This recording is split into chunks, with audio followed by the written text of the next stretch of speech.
Le Seigneur soit avec vous. Et avec votre esprit. Évangile de Jésus-Christ selon saint Luc. Gloire à toi, Seigneur.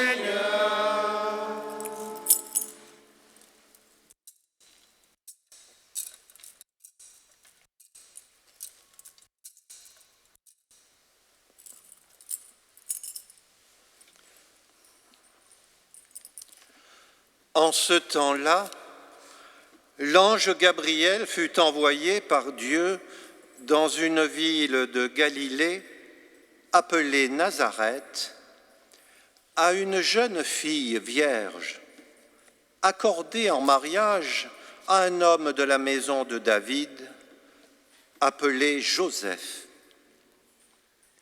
Et le nom de la jeune fille était Marie. L'ange entra chez elle et dit : « Je te salue, comblée de grâce, le Seigneur est avec toi. » À cette parole, elle fut toute bouleversée et elle se demandait ce que pouvait signifier cette salutation. L'ange lui dit alors : « Sois sans crainte, Marie, car tu as trouvé grâce auprès de Dieu. Voici que tu vas concevoir et enfanter un fils. Tu lui donneras le nom de Jésus. Il sera grand, il sera appelé Fils du Très-Haut. Le Seigneur Dieu lui donnera le trône de David, son père. Il régnera pour toujours sur la maison de Jacob, et son règne n'aura pas de fin. » Marie dit à l'ange : « Comment cela va-t-il se faire, puisque je ne connais pas d'homme ?» L'ange lui répondit : « L'Esprit Saint viendra sur toi, et la puissance du Très-Haut te prendra sous son ombre. C'est pourquoi celui qui va naître sera saint, il sera appelé Fils de Dieu. Or, voici que, dans sa vieillesse, Élisabeth, ta parente, a conçu, elle aussi, un fils, et en est à son 6e mois, alors qu'on l'appelait la femme stérile. Car rien n'est impossible à Dieu. » Marie dit alors : « Voici la servante du Seigneur, que tout m'advienne selon ta parole. » Alors l'ange la quitta. Acclamons la parole de Dieu. Louange à toi, Seigneur Jésus.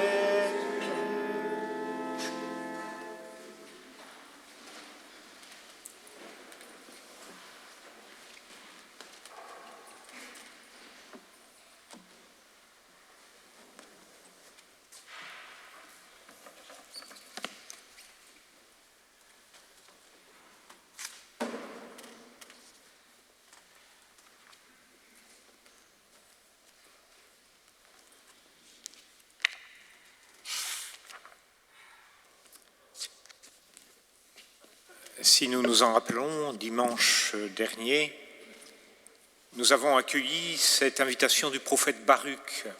« Quitte ta robe de tristesse et de misère, Jérusalem. Revêt la parure de la gloire de Dieu pour toujours, avec le manteau de la justice et le diadème étincelant des invités aux noces. » Aujourd'hui, avec Marie que nous célébrons en son Immaculée Conception, nous sommes les témoins heureux de l'accomplissement de cette invitation par sa réponse, par son fiat, son oui. Cette réponse, elle est celle de Marie, elle est celle de Jérusalem, elle est celle de notre Église elle est aussi la nôtre, puisque Marie est notre mère, et qu'elle nous entraîne dans cette réponse. Avec elle, en effet, et en elle, Dieu nous veut immaculés, sans tache ni ride. Il veut faire de nous des enfants d'adoption. Il veut que nous soyons son domaine particulier et que nous vivions à la louange de sa gloire. C'est ce que nous méditons dans cet hymne si forte de la lettre aux Éphésiens.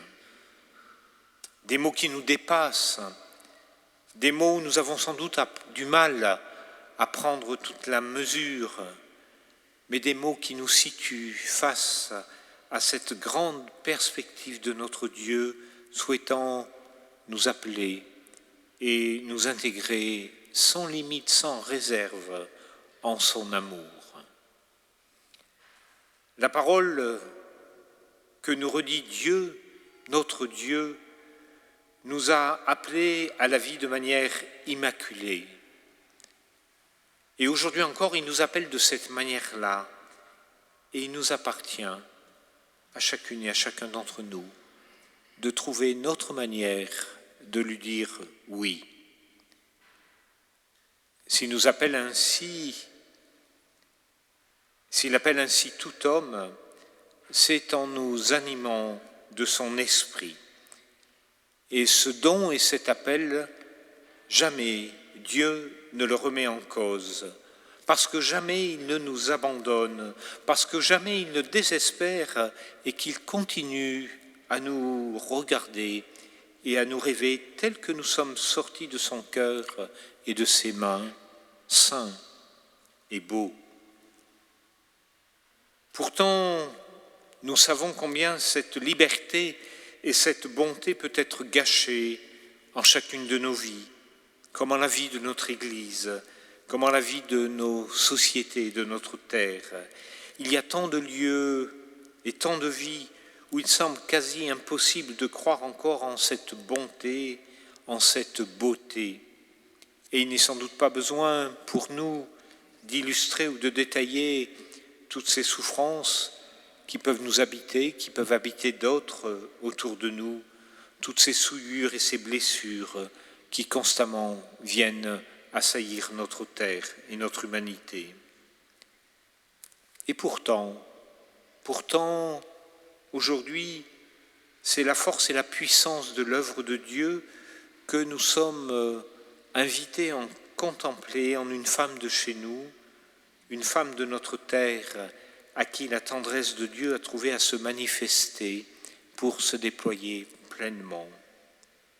Dieu, notre Dieu, n'a pu se résoudre à ce que le mal, la haine, le rejet entravent, blessent et défigurent sa création. En Marie, il nous manifeste celle qui a su garder liberté et disponibilité pour laisser la grâce de son amour inscrire sa marque en elle et par elle en notre monde.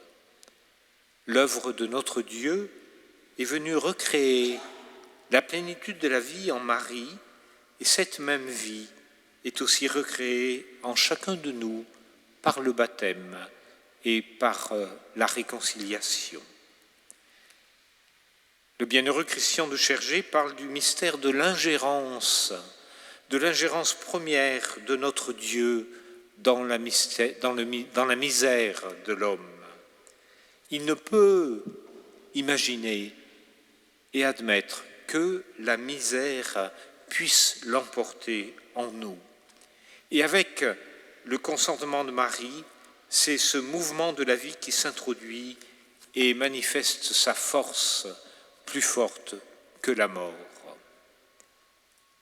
C'est de ce mystère que nous sommes bénéficiaires.